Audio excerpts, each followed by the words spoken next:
안녕하세요.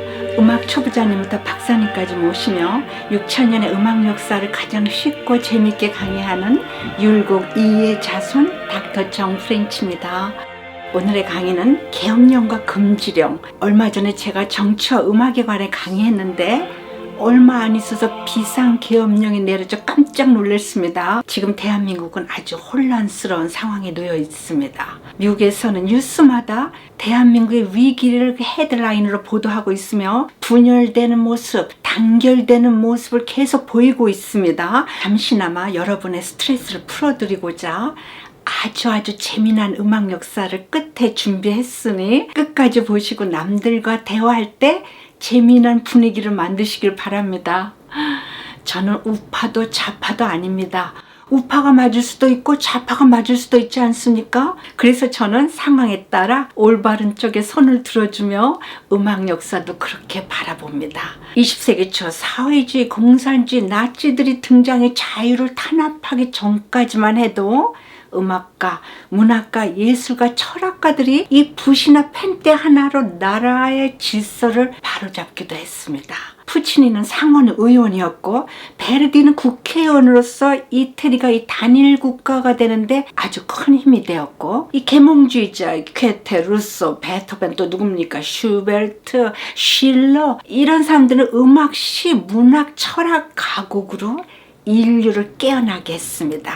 5천년간 조상들이 목숨을 걸고 지켜온 대한민국, 미국의 캘리포니아 면적의 4분의 1뿐이 안 되는 이 대한민국은 남북으로 쪼개진 것도 모자라 우파 좌파로 갈라져 지금 반쪽 나라가 또 반쪽으로 갈라져 가고 있습니다. 세계에서 마늘을 가장 좋아하고 많이 먹는 사람 하면 대한민국 사람들이죠. 전에 음악과 정치에서 이 쇼비니즘에 대해서 강의해드렸지만은 다시 상기하자면은 팔을 갈라서 민족이나 나라를 분리시키는 사상입니다. 이 불독처럼 생긴 영국 총리 철칠은 얄타 회담을 마치고 나오면서 이렇게 말합니다. 이보게들, 이 회담은 우리끼리 비밀이요. 우리가 그들의 운명을 가해질했다는 것을 알면은 전 세계 사람들이 가만히 있겠소? 지금 그들을 욕할 수 없습니다. 대한민국이 당시 국가가 없으니 자체 통제 능력이 없었던 게 맞기 때문입니다. 자, 잠시나마 아주 재미난 음악 역사 이야기로 여러분의 스트레스를 풀어드리겠습니다. 이 재미난 이야기를 이해하려면은 음악 역사의 흐름을 1, 2분 동안 알아야 웃을 수 있습니다. 음악 역사에도 이 교회의 권력이 중심이었던 중세기에 계엄령 같은 금지령이 백성들에게 내려졌습니다. 첫 번째, 사제들 결혼 금지. 두 번째, 여자들은 성가를 부를 수 없음. 이유는 딱 하나, 바로 이 여우 같은 하와가 곰 같은 아담을 꼬셔서 비극을 가져왔으니 여자가 원죄. 세 번째, 기악곡은 인간을 현란하게 만드는 사탄의 곡이다. 오직 신이 만든 인간의 보이스로 찬트를 불러라. 모든 악기들은 불살려지고 7세기에는 머슬롬 흉노족들이 들이닥쳐 악보들마저 전부 불살라져 버렸습니다.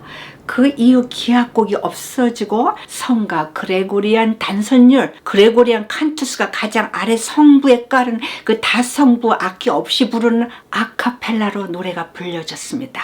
17세기 초 세상에서 가장 아름다운 아카펠라 곡 하나가 탄생합니다. 제목은 라틴어 미제레레 메이데오스. 주여 저를 불쌍히 여기옵소서. 이 음악 많이 들어보셨죠? 이 음악 뒤에는 아주 재미난 비하인드 스토리가 있습니다. 있는 둥 마는 둥에 했던 발칙한 기왕초 음악가 그레고리 알레그리는 이 곡 하나로 대박이 났습니다. 가사는 여러분이 너무도 잘 아는 이스라엘 왕국의 두 번째 왕, 악기 연주도 잘하고 시도 잘 짓는 다윗 왕이 간음을 저지르고 난 후 하나님께 고백 용서를 비는 반성문입니다. 다윗 왕은 충실한 부하 우리아의 와이프 밧세바를 범하기 위해 부하를 전선에 보냈고, 이 밧세바가 남편도 없는데 다윗 왕이 아이를 임신하자 그녀의 남편 우리아를 아예 전쟁터에 아방가르드로 보내어 죽게 하죠. 밧세바는 바로 솔로몬 왕의 엄마죠. 여기까지는 여러분이 잘 아십니다. 그 다윗 왕의 반성문이 바로 세상에서 가장 아름다운 곡 미제리를 메이데우스 곡의 가사입니다. 이 곡은 5성부의 합창단과 4성부 그 합창단이 서로 이렇게 주고받는 리스폰서리 양식으로 이게 반주 없는 아카펠라로 불려지며 총 9성부이죠. 바로크 시대나 이 고전파 시대에는 이 음악의 가장 높은 성부를 변성기가 없는 소년이나 거세한 카스트라토가 불렀습니다. 사람들은 세상에서 가장 아름답다는 이 찬트를 들으러 바티칸 베드로 성당으로 몰려들었고, 여러분이 아시는 그 바티칸의 가장 명문 카톨릭 신학교 우르바로 대학을 세우고선 또 지구가 둥글다며 지동설을 내세운 갈릴레오를 사형 집행에서 살려낸 교황 우르바로 8세는 이 신성한 음악을 오직 바티칸 교황청에서만 사용하도록 악보를 봉인해버렸습니다.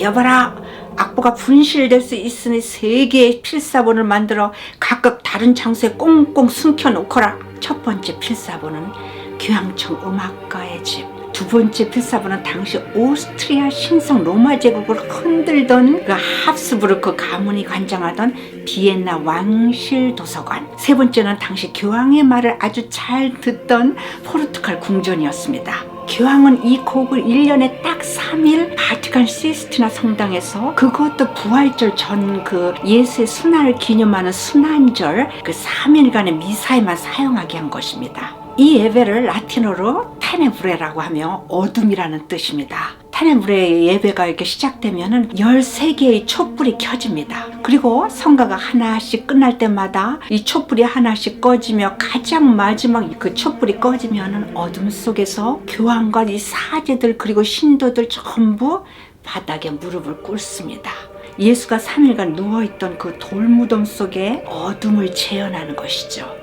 이 멋진 음악과 예배를 보기 위해서 해마다 이 기간 동안 바티칸은 그냥 북새통을 이루었고, 당연히 끝발 있는 자들이 맨 앞좌석에 앉았죠. 그리고 130년이 흘렀습니다. 고전파 시대 1770년 어느 날 바티칸 교황청에 난리가 났습니다. 130년 동안 봉인된 악보가 외부로 유출되어 가지고 룰룰랄라 여기저기서 불리고 있는 겁니다. 도대체 누구냐? 사용 금지령을 내린 신성한 음악을 유출한 자를 당장 잡아들이도록 하여라. 바티칸 수도승들이 모두 조사를 받았고 얼마 안 있어서 교황님 잡았습니다요. 범인이 교황청에 끌려왔고, 교황은 악보 도둑을 보자마자 깜짝 놀랐습니다. 비쩍 마른 14살짜리 아주 왜소한 아이가 서 있는 것입니다. 네가 금지령 곡을 훔친 자냐? 네. 언제 어디서 어떻게 훔쳤냐? 그리고 너는 누구냐? 제 이름은 오하네스 크리소스 토무스 wolfgangus 테오필로스 모차르트입니다. 장난하냐? 뭔 이름이 그리 긴 것이냐? 제 형제들이 일찍 죽었기에 저희 부모님은 사탄이 제 이름을 기억 못하게 그리 길게 지었습니다. 모차르트라고 불러주세요. 너는 언제 어떻게 그 곡을 훔쳤느냐? 저는 그랜드 투어 동안에 세상에서 가장 아름다운 곡을 듣기 위해 아버지와 시스티나 성당의 테네브레 예배에 참석해 그 곡을 바로 이렇게 필사했고, 혹시 음이 빠졌나 싶어 두 번째 날 테네브레 예배에 다시 참석해 곡을 완성시켰을 뿐입니다. 그럼 네가 그 곡을 유출시켰냐? 아닙니다. 여행 동안에 잠시 악보를 작곡가 찰스 보니에게 맡겼는데 그자가 출판사에 넘겼습니다. 그러니까 네가 5성부와 4성부 서로 주고받는 다성 멜로디들을 예배 시간 동안 전부 필사했단 말이지. 네, 여봐라, 성가대를 당장 불러라. 교황은 성가대에게 또 다른 비슷한 다성부 찬트를 부르게 했습니다. 어디 이 곡을 듣고 내 앞에서 전부 적어보거라. 모차르트는 아주 깔끔하게 그 복잡한 다성부 음악을 하나도 안 틀리고 완벽하게 필사하자 교황은 입이 딱 벌어졌습니다. 너는 교회의 영광을 비내며 큰 공헌을 했구나. 너에게 황금박자 기사단 훈장을 주노라. 그 아름다운 곡을 널리 알리도록 하거라. 땡땡. 14살짜리가 기사단 훈장을 받은 것은 인류 최초이자 마지막이었습니다.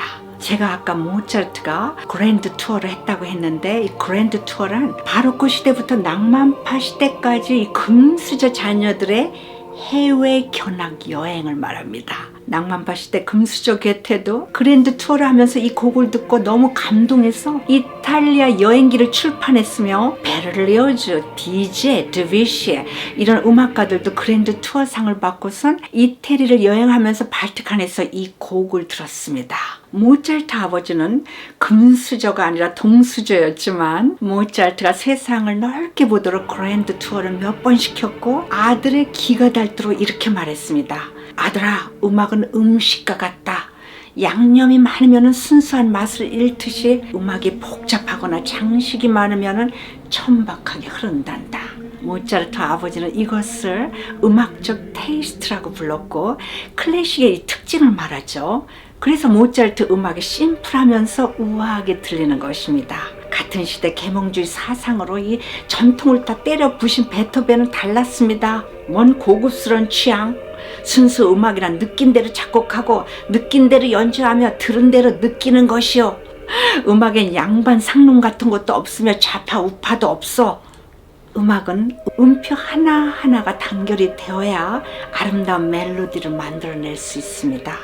음이 모여서 모티브가 되고 모티브가 프레이즈가 되며 프레이즈가 테마를 만들고 테마가 제시부, 발전부, 제음부 같은 섹션을 만들어 결국 악장을 완성시키는 것입니다. 뭉쳐야 삽니다. 혼란 속에 있는 대한민국의 모든 정치인들과 국민들은 이 하나하나가 모여 아름다운 멜로디를 창조하듯이 단결하여 대한민국을 지키고 발전시키기를 절실히 바랄 뿐입니다. 불안한 시국에 여러분의 스트레스가 잠시라도 풀어졌길 바라며 그럼 다음 강에서 뵙겠습니다. 바이.